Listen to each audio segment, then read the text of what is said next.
Quando deixei meu corpo, não doeu. E quando dei aquele último suspiro, foi como se agora eu pudesse realmente respirar, realmente respirar. E foi a sensação mais incrível e estimulante. Foi como, ó, esta sou eu de verdade, aspas, e foi como se eu tivesse me expandido. Lembro-me de assistir a tudo se desenrolar.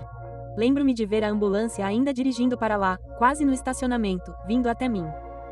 Eles colocam meu corpo na maca e começam a fazer as medidas de salvamento para me levar ao hospital.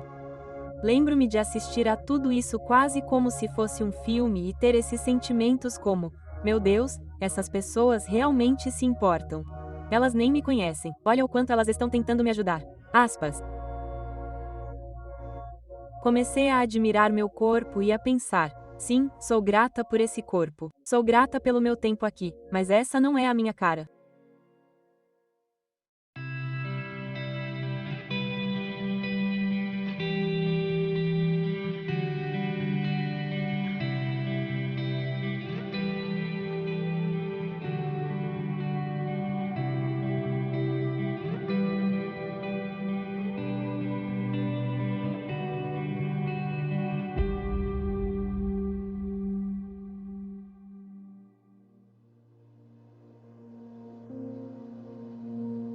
Sou Erica Mackenzie e sou de Arapo, Nebraska. Uma cidade pequena no Nebraska. Na verdade, uma cidade com cerca de 1.000 pessoas. Não há semáforos na cidade nem nada. Você não trancava as portas. Na verdade, você deixava as chaves na ignição do carro. No geral, era uma comunidade muito pequena. Todo mundo se conhecia. Olhando para trás agora, há tantas coisas que realmente aprecio nisso. Conseguia participar de tudo o que queria. Eu era editora do jornal. Participei de peças, da banda marcial e da banda de jazz. Chegou um momento, quando eu estava no ensino fundamental, em que, de repente, a minha aparência importava e eu era julgada por isso. E, por algum motivo, eu era a pessoa que colocava uma pressão tremenda em mim mesma. Então, eu só pensava: ok, bem, eu não sou boa o suficiente. Por isso, as pessoas me fazem sentir mal com minha aparência e comigo mesma. E então o que posso fazer para mudar isso? Comecei a fazer coisas com meu corpo para tentar mudar, para que as pessoas gostassem de mim e me deixassem entrar no grupo de amigos ou me encaixar, sabe? E bulimia. Era isso que eu tinha aos 12 anos. Olhando para trás agora, eu nunca estive acima do peso. Mesmo que eu me visse assim, não importava o quanto eu envelhecesse.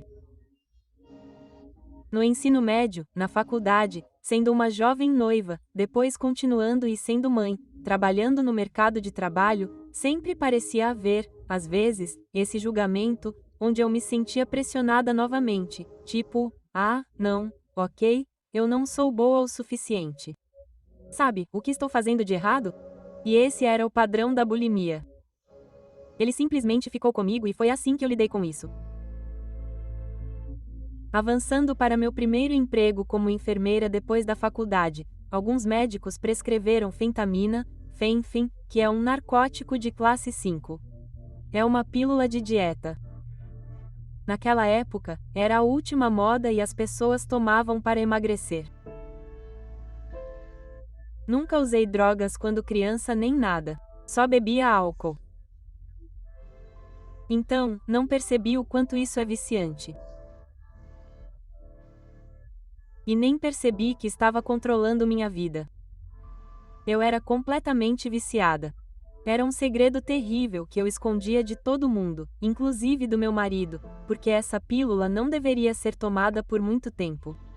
Do jeito que foi desenvolvida farmaceuticamente, era para ser tomada por alguns meses sob supervisão médica. Nunca foi desenvolvida para ser tomada por 9 anos. E encontrei um médico que estava disposto a prescrevê-la. Infelizmente, os maiores efeitos colaterais dessa medicação são: você não come e não dorme. Quer dizer, esse medicamento, acho que o que dizem agora, tendo a oportunidade de pesquisar o que eu tomava anos depois, é equivalente a uma anfetamina. Faz você continuar. Você continua, você nunca se cansa. Bem, tente não comer nem dormir por quase 9 anos. Comecei a sentir efeitos colaterais físicos e problemas por tomar a medicação, e era assustador. Especialmente, como respirar, quando eu me deitava para tentar dormir à noite e, eu simplesmente me sentia finalmente adormecendo apenas para ser violentamente acordada, saindo da cama e pulando para cima e para baixo tentando recuperar o fôlego. Era como se meus pulmões não estivessem se lembrando do que fazer e parece que estão começando a parar. É assustador. Eu vivo esse cenário repetidamente. Eu estava fazendo coisas muito maníacas, como sair no nosso quintal à meia-noite com um holofote, cavando uma vala para fazer uma cachoeira caseira no fundo do nosso quintal. Bem, se você é um paisagista, acho que isso é relevante.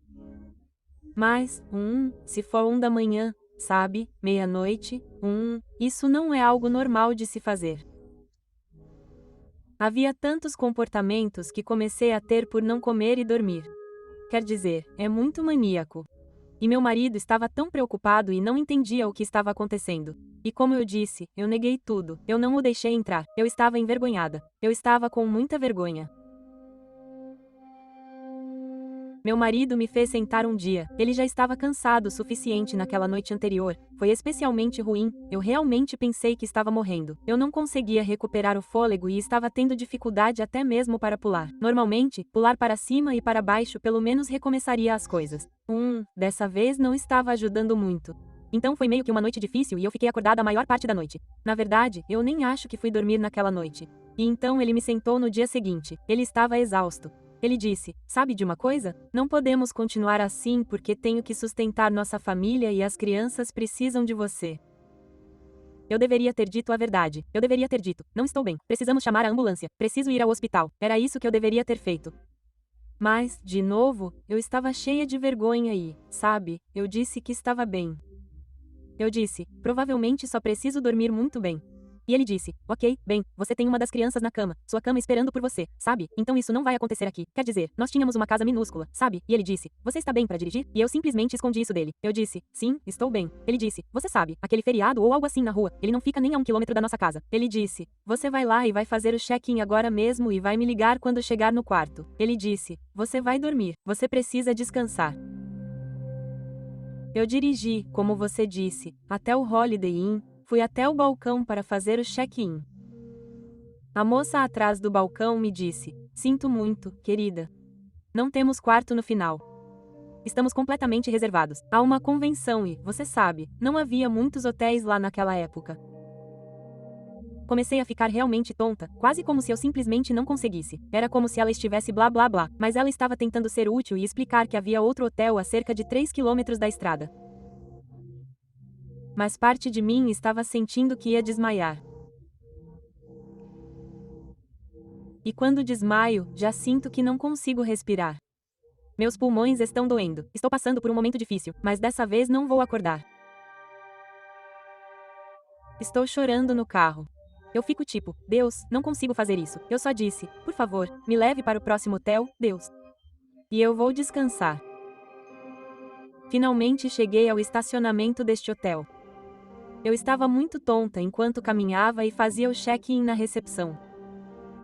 Quando a porta se fechou, eu disse, ok, eu gosto de tomar banhos. É muito relaxante. Talvez eu devesse tomar um banho bem quente e me acalmar. E então talvez me acalmar o suficiente me coloque em um espaço zen para poder deitar e descansar.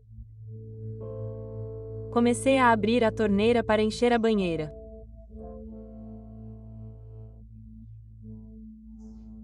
De repente, tive uma sensação terrível de que se eu entrasse na banheira, desmaiaria e me afogaria, e ninguém me encontraria.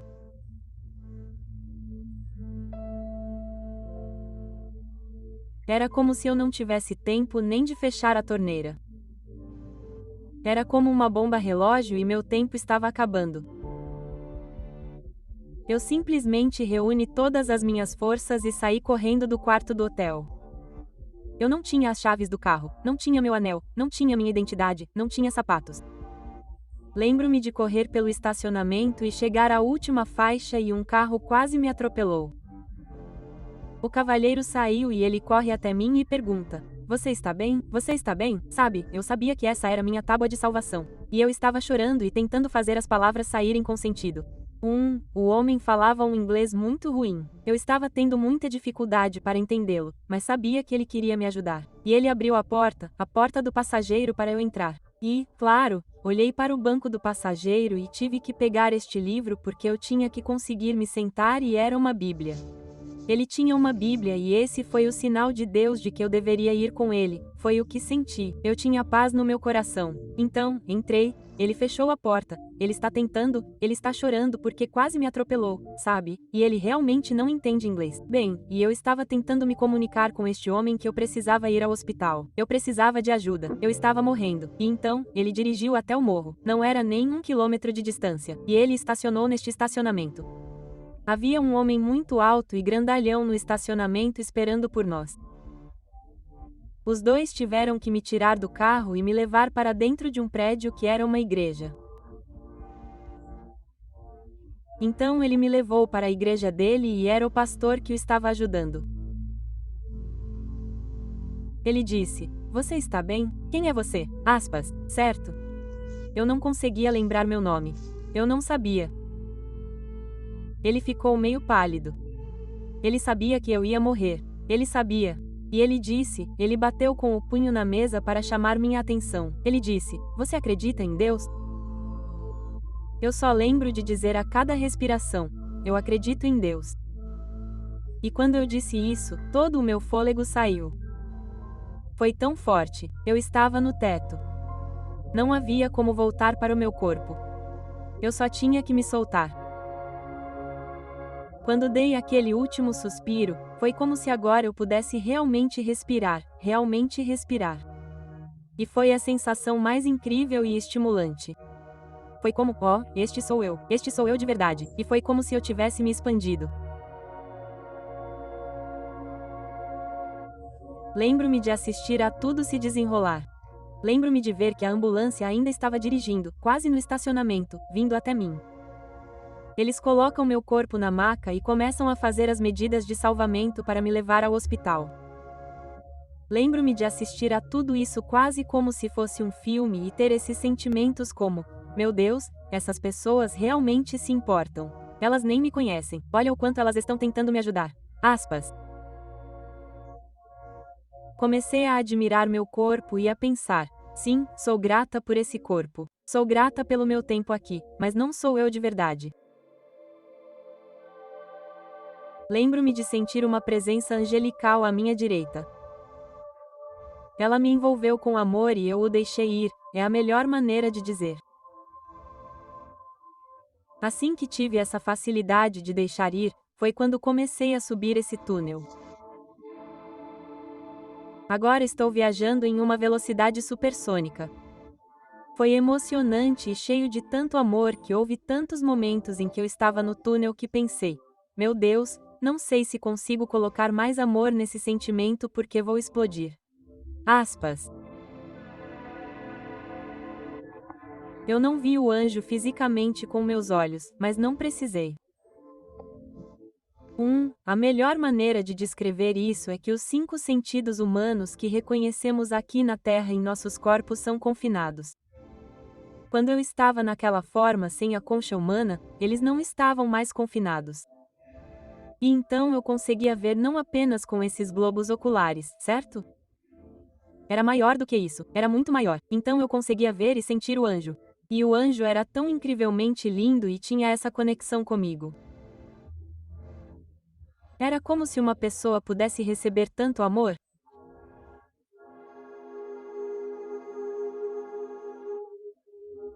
Nós viajamos por um bom tempo e eu senti a presença do anjo ir embora, que foi substituída por essa presença avassaladora de Deus.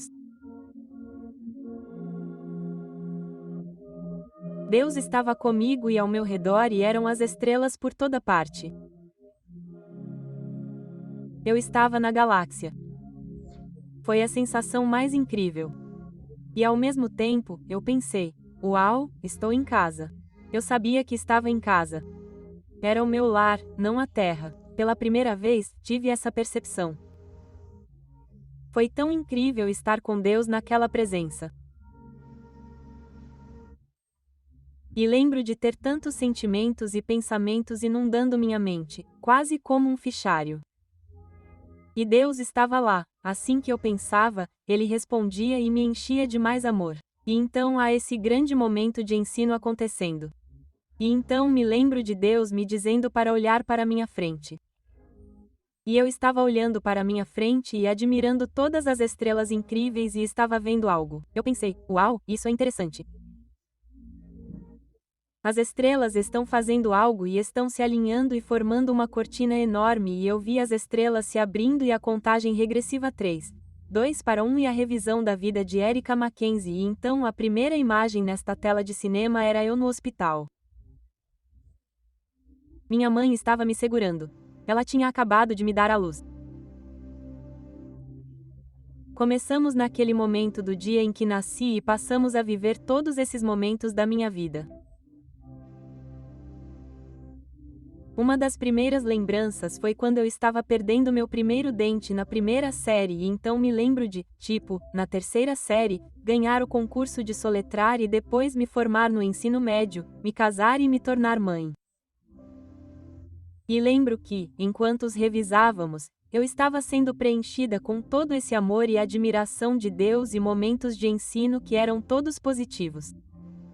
Estou saboreando isso, estou me deleitando com isso. Estou começando a sentir que esse meu lado humano e racional era: espere. Fui criada em um lar cristão, onde nos ensinavam que você seria julgada. Você era uma pecadora. Então comecei a entrar em pânico e pensei: ok, Deus não está me julgando. Por que não estou sendo julgada? Bem, lembre-se de Deus e eu, era como telepatia, telepaticamente. Então, estou tendo esses pensamentos e Deus está lendo meus pensamentos e os substitui por amor. Deus me amou. Deus não me julgou. Julgamento é o oposto de amor. Era isso que Deus estava tentando me fazer entender. Não temos o direito de julgar ninguém. E não temos o direito de nos julgar. Se você se julga, não consegue se amar. Eu entendi tudo errado quando estava na Terra. Perdi muito tempo me julgando. E olha o que fiz comigo mesmo, os comportamentos tóxicos que tive que me levaram à morte. Deus me disse para olhar para a direita. Então, de repente, apareceu na minha frente um grande par de óculos que você usa para enxergar, só que não era do tamanho normal. Era do tamanho de um pequeno Fusca. É o melhor que posso descrever. E Deus me disse para colocá-los. E não havia como. Como eu conseguiria colocá-los? Quer dizer, eles são do tamanho de um veículo e eu sou uma pessoa. Lembro-me de minhas mãos pegando esses óculos enormes e puxando-os para perto do meu rosto e colocando-os. E você sabe, quando elas chegaram no meu rosto, eu as coloquei, elas me serviram perfeitamente. E Deus disse: agora olhe. Desta vez eu vi tudo o que não estava na primeira revisão de vida e Deus me explicou que essas são as coisas que você verá que são importantes para Ele. Uma das primeiras lembranças que tenho é que eu estava em Brownies quando eu era uma garotinha e estávamos na casa de repouso. Eu tinha me afastado do grupo. Eles vieram me encontrar e eu estava no quarto de uma das residentes e estava sentada no colo dela e estava escovando seu cabelo e estava cantando Jesus me ama, aquela música que você aprende na igreja, para ela e a quantidade de amor que aquela mulher sentiu de volta foi tão poderosa.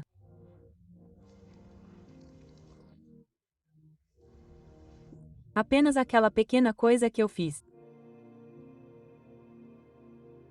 Muitas vezes não prestamos atenção às coisas que estamos fazendo que realmente estão fazendo a diferença. Não damos valor a elas, não achamos que elas são importantes. E aqui Deus estava me ensinando durante toda essa lição que isso é tudo o que importa. Meus olhos estão sendo guiados para cima e eu estou olhando além das estrelas e vejo aparecer na minha frente estantes de livros. A maior estante que você já viu, porque é tão alta que desapareceu além do ponto mais distante que eu conseguia ver. Apareceram presentes em todas as prateleiras. Eles eram todos tão individualmente e incrivelmente diferentes. E então Deus começou a me dizer: Érica, quando você nasceu, eu te dei o dom da paciência e te dei o dom da beleza. Eu não me achava bonita. Se eu fosse, como eu disse a Deus, não é verdade. Por que fui tratada assim? Ele gentilmente me parou no meio do caminho e me corrigiu e disse novamente: quando você nasceu, eu te dei o dom da paciência e te dei o dom da beleza.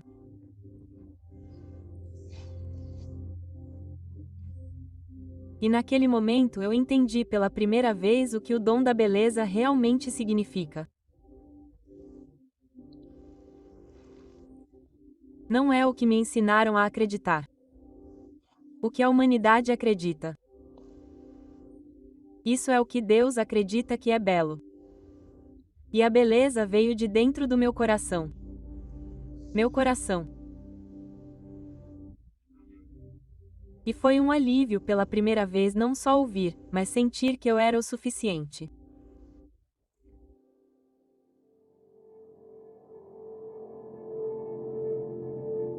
De repente, a terra aparece na minha frente. É enorme. E está perto o suficiente para que eu possa sentir toda a minha família e amigos. Vejo algo que não parece natural.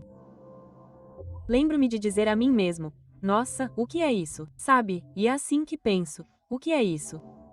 E estudo, consigo focar melhor. E consigo ver que são chamas de fogo, e elas estão engolfando o planeta. Então, agora tenho essa sensação iminente de medo, um medo quase incontrolável, e estou apavorado. E digo a Deus: meu Deus, meus filhos estão lá embaixo, minha família, meus amigos, sabe, os animais estão lá. Como Deus pode me ajudar? Olha, há chamas, há fogo. Vejo essas chamas com uma consistência quase de mercúrio, e elas parecem disparar entre todas as chamas da terra. Estou observando-as, elas estão subindo, passando por cima de mim e agora estão passando por mim para. Não me deixaram me virar na época, mas eu sabia que elas estavam indo para o céu. Havia centenas e depois milhares. Deus me explicou que eram as almas. Elas estavam decolando, olhe para elas. Todas saíram ilesas dessas chamas. Toda vez que elas passavam por mim, eu sentia uma onda de alívio me inundar. Fiquei tão aliviado que elas foram salvas. Esta é a primeira vez que sinto tristeza, uma tristeza tremenda vinda de Deus. Eu me pego tentando confortar Deus, dizendo: não, não, Deus, olhe, elas estão bem. Elas estão bem, está tudo bem, elas todas vão para o céu, elas estão bem. E ele me disse: olha. Então, eu tive que olhar de novo. E o que eu não vi da primeira vez, agora estou vendo ali eram essas pequenas cintilações. As almas que não estavam decolando, e ele estava triste por elas. Elas estavam sendo deixadas para trás. Essa tristeza de Deus era tão forte. Não era como se ele tivesse perdido um filho, era como se ele tivesse perdido tantos filhos de uma vez. Era tão profundo assim. E eu disse: não, não, não, você pode ajudá-los, eu sei que você pode ajudá-los, ajude-os. E ele disse: Eric, quando você nasceu, eu dei a você e a cada um dos meus filhos o presente da vida. Mas com o presente da vida de mãos dadas, eu dei o livre-arbítrio e o livre-arbítrio é a escolha. Todos podem escolher se querem essa conexão de amor com Deus. A conexão de amor é a energia. O que é necessário para nossas almas quando estamos lá, O combustível é a conexão de amor. Se escolhermos a conexão de amor, o livre-arbítrio, elas serão elevadas. Essa é a energia de que precisam. Todo o foco dele, seu coração naquele momento estava doendo por aqueles que estavam escolhendo não ter essa conexão. Depois que a última alma passou por mim e eu soube que tinha ido em segurança para o céu, eu esperava que essa fosse minha hora de poder entrar e me juntar a todos, todas as almas para o céu. E eu me lembro de estar super animada e com vontade de correr, como se eu fosse começar a correr agora para o céu e, você sabe, me juntar a todos. E eu fiquei paralisada, quase sem saber o que fazer, a menos que Deus me impedisse. E eu disse: "Ah, não, não, criança. Você não vai ficar." E ele disse: "Antes de te mandar de volta, quero que você receba seus dons de paciência e beleza. E agora quero te dar mais 2 dons. Vou te dar conhecimento e sabedoria. E quando você voltar, quero que fique quieto e ouça as pessoas que coloquei em sua vida. E então, quando você falar, você receberá paciência, beleza, conhecimento e sabedoria, e mudará a vida de milhões de pessoas." E eu me lembro de tentar rapidamente apresentar um argumento para refutar isso com Deus. Mas antes mesmo que eu pudesse argumentar, lembro-me de sentir como se tivesse sido empurrado para dentro deste túnel. Este túnel era completamente o oposto daquele pelo qual eu vim para o céu. Foi extremamente lento. E eu me lembro de ouvir algo, mas era muito fraco. Eu realmente tive que ouvir. E eu pensei: meu Deus, são vozes humanas. E foi assustador. Tudo era negativo. Era raiva, aversão, ódio, as coisas mais horríveis que você ouviria em uma conversa. E então eu estou sentindo algo agora do fundo de mim. Eu posso sentir mãos por todo o meu corpo, me puxando. Eu estou pairando acima delas e elas estão tentando me puxar para baixo porque eu sou a única luz que elas conseguem ver. E eu estou apavorada porque com cada sentido que eu consigo sentir seus dedos, isso está drenando a força vital de mim. Eu não estava em casa. Deus não estava lá. E a única coisa que eu podia fazer quando clamei a Deus, eu disse: "Deus, me ajude.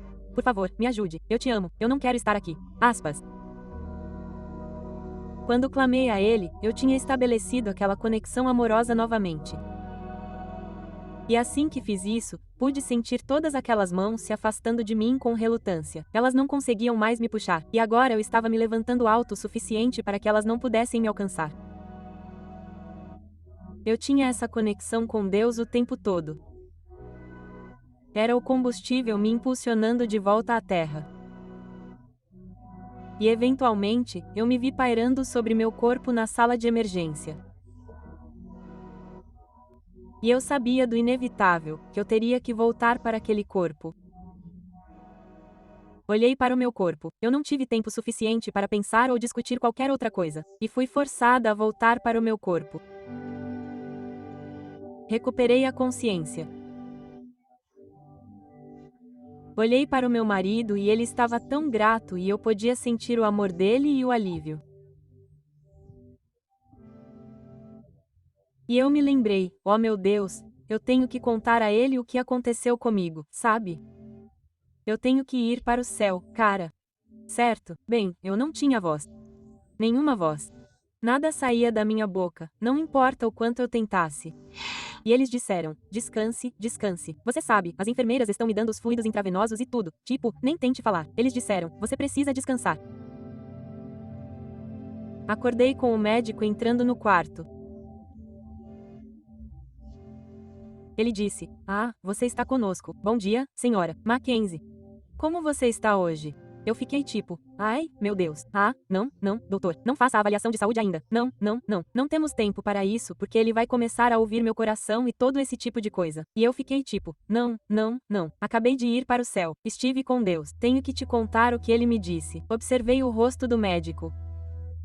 Toda a cor sumiu instantaneamente de seu rosto e corpo e ele simplesmente saiu o mais rápido que pôde. Pouco tempo depois, o médico entrou com a enfermeira e meu marido e disse: "Estamos muito felizes que você esteja bem e você tem muita sorte de ter um marido que a ama tanto, porque você precisa de ajuda." E ele concordou em deixá-la ir para uma das melhores instituições do país. Eles tinham certeza de que eu tinha transtorno bipolar e eu estava doente mental. Com base nos relatos dos eventos que se desenrolaram desde quando eles conversaram com o pastor e o homem que estava dirigindo o veículo e quando eles disseram: "Bem, ela não estava usando sapatos. Você sabe, ela estava correndo pela rua. Ela não tinha nada. As chaves dela e tudo, ele deixou no hotel." Essas não parecem escolhas lógicas, certo? E então você só pode apreciar e entender que eles estão apenas seguindo as pequenas informações que estão tentando juntar para descobrir o que está acontecendo comigo. E então sim, foi realmente uma experiência interessante quando a primeira pessoa a quem você tenta contar que teve uma experiência de quase morte e teve essa linda experiência com Deus é informada de que você é louca. Acabei indo para a clínica masculina em Rochester, Minnesota, no conselho psiquiátrico. Eu estava longe da minha família, do meu marido, e eles não tinham permissão para estar lá.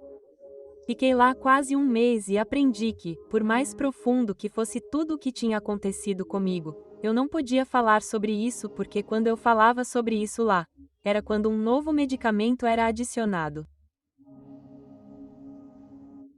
Cheguei ao ponto em que babava o tempo todo. Eu não conseguia funcionar. Esses medicamentos definitivamente têm um lugar. Mas quando você os toma e não é disso que seu corpo realmente precisa, ele faz o oposto. Eu tive que aprender a negar minha experiência. Eles disseram: "Bem, você realmente foi para o céu? Você realmente viu Deus?" E eu aprendi que quando eu neguei, então meus remédios, comecei a tomar menos remédios. Tome, ela não precisa desse. Vamos diminuir um pouco mais esse. Ela está bem. Ela finalmente se estabilizou. Veja, nunca aconteceu. A experiência nunca aconteceu. E foi assim que eu saí. Meu marido me sentou e disse: "Você está de volta. Você é você mesma. Você é forte. E estou tão feliz que você confiou em mim para deixar você, sabe, ir ao médico e deixá-los cuidar do seu tratamento." E foi naquele momento que eu disse a ele: "Bem, estou tão feliz que você acha que estou de volta porque estou mais forte do que nunca, mas é por causa de Deus." Eu disse a ele que não sou louco. Não sou bipolar nem nada. Eu disse: "Tive uma experiência de quase morte. Eu morri."